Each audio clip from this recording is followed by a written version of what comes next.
Alhamdulillahi Rabbil Alamin. Allahumma salli wa sallim ala Sayyidina Muhammadin miftahi babi rahmatillah adada ma fi ilmillah salatan wa salaman daimaini bidawami mulkillah wa ala alihi wa sahbihi.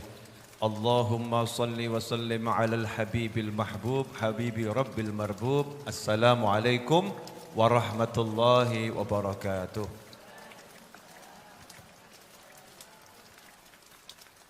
Alhamdulillah sore hari ini bisa ketemu lagi di tengah guyuran hujan yang belum berhenti. Mudah-mudahan tanda rahmat dari ilahi untuk menjadikan hati semakin suci sehingga siap mendapatkan Lailatul Qadar di bulan Ramadan nanti. Amin. Ibu-ibu yang dimuliakan Allah, sahabatku dimanapun antum berada, saya mau cerita bab rezeki. Simple, singkat, mudah-mudahan barokah dan manfaat. Bab apa? Rezeki. Rezeki itu misteri. Rezeki itu misteri. Rezeki itu enggak ada yang tahu. Rezeki itu mutlak urusan Allah.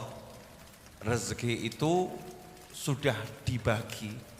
Dan rezeki itu sudah ditentukan oleh ilahi Rabbi. Itu hakikat yang tidak bisa dipungkiri oleh siapapun. Jadi rezeki saya, rezeki ibu-ibu, satu dengan yang lain sudah ada bagiannya. Udah ada jatahnya. Yang rezeki saya gak mungkin diambil orang lain, yang rezeki orang lain gak mungkin saya ambil. Itu pakemnya, itu aturannya, itu hakikatnya. Cuman kita gak boleh kemudian duduk-duduk dan berkata, ya kalau rezeki saya gak akan kemana-mana. Terus jadi pengangguran, nah ini gak boleh. Itu namanya al-malesu wal kesetu. Males, ya, sesuatu yang tidak terpuji. Nah kenapa kita harus tahu rezeki kita masing-masing itu? Saya punya cerita ini. Jadi saya itu dikasih seseorang roti, jumlahnya banyak. Dibuat dengan penuh khusyuk roti ini karena memang jualannya roti. Saya dikasih banyak. Saya senang, saya pengen makan. Saya senang, saya pengen makan. Di jalan saya ketemu satu orang, juali saya minum. Juali saya minum. Tapi jualinya itu dengan cara yang menyenangkan. Sumringah, menyenangkan. Karena orang yang juali dengan cara menyenangkan, saya jadi senang. Ya saya jadi senang. Karena saya jadi senang, saya pengen ngasih sesuatu. Yang kelihatan roti. Yang kelihatan roti. Roti ini saya ambil, yang niatnya cuma ngambil 2 atau 3, tangan saya enggak mau ngambil 2 atau 3. Sak bungkus-bungkus saya. Sak kotak saya ambil, saya serahkan. Setelah rampung, gelo hatiku. Loh kok entek roti ini. Satu kotak ini saya serahkan. Blek. Kemudian saya melanjutkan perjalanan, saya merenung. Kok bisa ya? Kok bisa Allah Ta'ala ini ngatur rezeki sedemikian hebat, ternyata roti yang saya kira. Itu jadi teman saya sore hari ini sambil minum kopi di pengajian Rebo sore, ternyata nggak bisa saya sentuh. Ternyata itu disentuh orang lain, diambil orang lain, dimakan orang lain. Kenapa? Karena memang bukan rezeki saya. Saya cuman bature rezeki. Bature itu bahasa Indonesianya apa? Pelayannya, pembantunya. Saya hanya pembantu, saya hanya pelayan yang mengantarkan rezeki ini kepada tujuannya. Ya, kepada tujuannya. Maka konsep ini kalau ada di kepala kita enak. Jadi setiap kali kita kok ngasih seseorang, jangan pernah merasa aku memberi. Memang itu rezekinya. bukan milik saya. Dan belum tentu yang menerima jadi rezekinya. Seperti kasus saya tadi, udah dikasih ternyata merucut diambil orang lain. Ternyata rezeki orang lain. Dan saya nggak tahu cerita kelanjutannya. Apakah tadi yang saya kasih dimakan atau didum-dum sama teman-temannya? Wallahu a'lam. Tapi yang saya tahu tadi jadi rezekinya. Jadi rezekinya. Ini kalau ada di kepala kita enaknya luar biasa. Artinya apa? Tidak ada yang kita miliki kecuali yang kita emplok wal untal. Emplok wal untal. Nah itu milik kita itu. Nah, setelah itu jadinya apa? Jangan dibahas. Nanti selera makan hilang. Yang kita emplok wal untal ya jadinya itu. Sebagian jadi sesuatu yang berenergi, sebagian jadi kotoran ampas-ampasnya, sisa-sisanya jadinya itu. Nah kalau udah ngerti begini, gak ruwet urip itu. Hidup gak bingung. Dari pagi kerja sampai malam. Kok aku gak dapat duit ya? Namanya belum dapat rezeki. Pahala sudah, rezekinya yang sifatnya materi belum dapat. Jadinya hidupnya tenang. Dan kalau lihat orang lain kok dapatnya banyak, gak akan iri, gak akan dengki. Kenapa? Karena ngerti yang bagi Allah.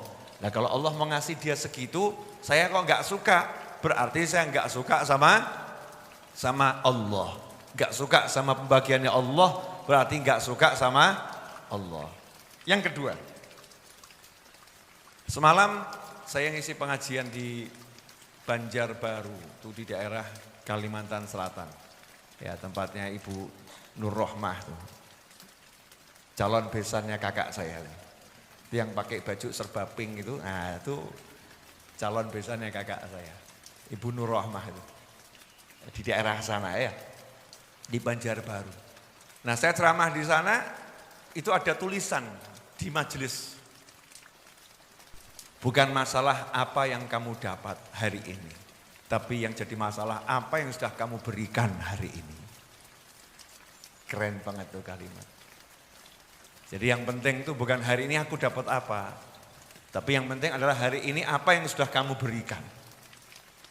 Kalimat ini sederhana, tapi kalimat ini luar biasa. Karena sebetulnya yang kita dapat, betul-betul dapat itu, yang kita berikan ke orang lain, itu yang kita dapat. Kalau yang kita simpen, kita dapat kemudian kita simpen, berarti itu bukan milik kita. Betul enggak? Satu, mungkin milik maling. Betul? Mungkin milik maling, disimpan-simpan ternyata diambil maling. Betul? Yang kedua, mungkin milik tamu.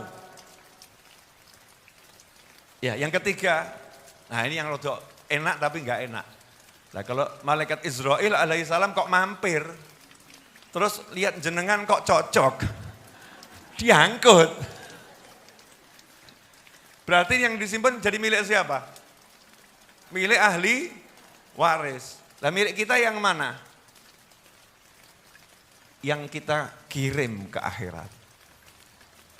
Yang kita kirim ke akhirat. Bisa sifatnya sodako, sifatnya hadiah, baik itu untuk ngasih orang, ya ngasih makan orang, ngasih makan keluarga, pokoknya kita bagi-bagi itu ya. Pada pasangan hidup, pada anak keturunan, pada kerabat, pada kawan, pada sahabat. Itu sebetulnya kita lagi dapat justru. Oh tabunganku tambah. Ya tabunganku tambah, saldo akhiratku tambah. Justru itu kita lagi dapat. Makanya orang kalau memberi pada hakikatnya dia lagi menerima.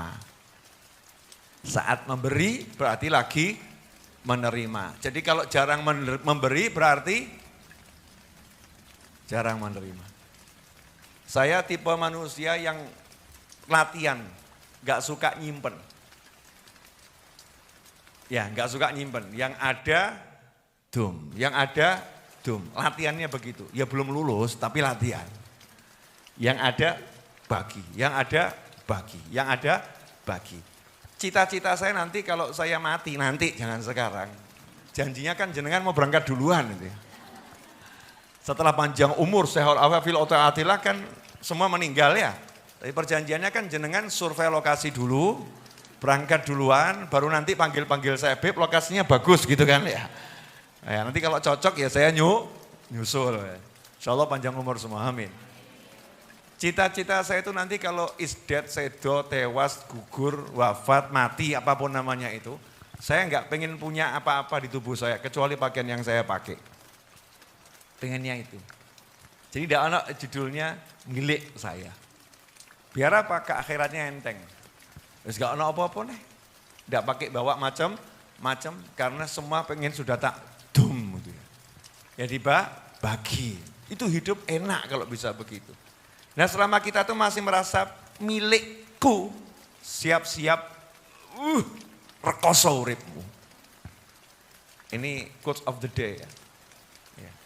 Saat kita merasa ada sesuatu yang itu milik kita, siap-siap kamu akan tersiksa dengannya. Siap-siap akan tersiksa dengannya. Maka jangan pernah merasa memiliki sesuatu. Karena itu bukan milik kita, tapi milik Allah Subhanahu wa ta'ala. Kita ini punya hak, cuman hak sewa, hak guna bangunan, hak pakai. Bukan hak milik, hak pakai. Maka pakai itu untuk hal-hal yang baik. Ibu-ibu yang dimuliakan Allah, saya minta doanya insya Allah Jumat malam Sabtu, ponakan saya yang di pojok sana, Kak Figa itu, ya, insya Allah akan melangsungkan pernikahan dengan Ananda Muhammad Hibbi, ya binti Syihab Fayumi dari daerah Martapura, Kalimantan Selatan sana. Insya Allah Jumat malam Sabtu. Jenengan kalau Jumat malam Sabtu rawuh saya senang. Karena saya nggak bagi undangan. Akad nikahnya di pengajian Jumat malam Sabtu besok. Silahkan datang. Doakan ya, biar jadi pasangan yang menyenangkan dunia akhirat. Ya, pasangan yang membahagiakan dunia akhirat. Dan pasangan yang sadar kalau pasangannya bukan miliknya. Kadang-kadang tuh wedok ki ya.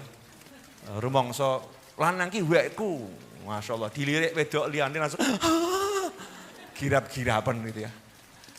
Miliknya Allah, suami itu miliknya Allah, istri miliknya Allah. Nanti kalau hidup konsepnya begitu akan nikmatnya luar biasa. Mudah-mudahan, mana kok hilang? Oh ya itu, ya pojok itu. Takut dilihat sama omnya gitu kan. Mudah-mudahan jadi pasangan yang betul-betul nanti punya anak keturunan miliaran. Amin, akeh gitu ya. Anak turunnya akeh gitu. Yang banyak yang bisa membahagiakan orang banyak. Amin, Allahumma amin. Beb, nanti kalau Jumat malam Sabtu yang datang banyak, sugane kurang, ya wis alhamdulillah.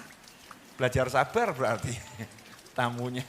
Insya Allah. Pokoknya hadir majelis seperti biasa Jumat malam Sabtu ada akad nikah. Dan doakan juga semoga ada yang jadi masuk Islam malam hari itu. Insya Allah ya, saya lagi nunggu seseorang yang siapa tahu malam itu dikasih hidayah masuk Islam, amin. Terakhir, karena saya ada janji sama Habib Syekh bin Abdul Qadir As-Segaf, ya saya kangen sama Habib Syekh, ya jadi enggak lama-lama, saya mau tempatnya Habib Syekh sebentar, nyawang Habib Syekh terus pulang. Karena judulnya kangen. Boleh toh? Boleh, karena bentar lagi juga adzan maghrib. Ya, sebentar lagi adzan maghrib. Waduh kok repot gini ya, susah meninggalkanmu. Berat hati untuk berpisah denganmu. Pemirsa dimanapun antum berada, alhamdulillah. Jadi rezeki sudah dibagi. Jadi jangan pernah merasa kehilangan sesuatu. Karena enggak ada sesuatu yang hilang, karena memang bukan milik kita. Kalau mau jadi milik kita, ya dumen bagi, jangan disimpan. Simpan untuk anak, ya dumen buat anak. Simpan untuk istri, ya dumen buat istri. Jangan pernah dibagi. Dan salah satu pekerjaan ibu-ibu yang luar biasa adalah nyimpen emas di lemari. Luar biasa. Emas disimpan di lemari, kalung, gelang, cincin. Israel siap menyingkirkannya darimu, alaihissalam. Maka sebelum disingkirkan darimu, silahkan ya. Kalau saya dolen mas-masanmu itu pakai untuk buat pondok, buat pesantren, buat apa dan lain sebagainya, buat berangkat haji, buat umroh, beli sekarang banyak emas-emas palsu gitu ya. Warnanya sementing kan emas. Wah, istri saya Kak Konita tuh pakai gelang, saya kaget, gelang apik men ya. Ternyata hadiah dari permen, regone murah. Regone murah, ternyata itu cuman plastik, tapi penampilannya begitu luar biasa. Bukan masalah gelangnya, tapi siapa yang memakainya. Betul kan ya? Dan bukan masalah siapa yang memakainya, tapi siapa yang melihatnya. Nah, gitu. Kalau yang melihat mata yang nggak suka, palsu kan begitu. Jadi mata yang suka, Masya Allah, bagus banget. Palsu nggak kelihatan. Plastik, enggak kelihatannya asli. Jadi enak, modal murah meriah. Mesti setan bisi, ini buat simpenan. Nanti kalau. Orang yang berpikir nanti kalau terjadi yang nggak baik, berarti dia lagi berdoa yang nggak baik untuk dirinya sendiri. Naudzubillah min dzalik. Jelas semuanya? Alhamdulillah, jazakumullah khairan. Mudah-mudahan bermanfaat. Mari kita tutup dengan doa yang biasa kita baca. Sallallahu